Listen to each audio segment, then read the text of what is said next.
Hey guys, this is Eddie, and I got a 2002 CRV. Has a really bad rear wheel bearing, and I wanted to show you how you load up the wheel bearing and unload it to see where the noise is coming from. So if I turn the wheel left, it unloads the left rear wheel bearing and the noise quiets down. If I turn right, it loads it up, puts weight on it, and it makes it noisier. So here's the noise. I'm going to shut up and let you guys listen, okay? Watch the steering wheel though.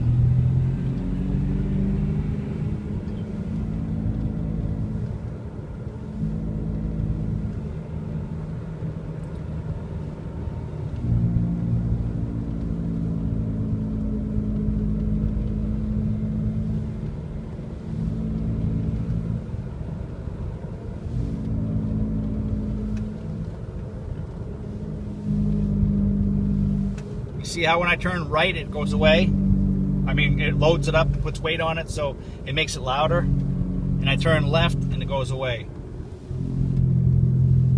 This one's really bad. Just thought I'd show you the noise.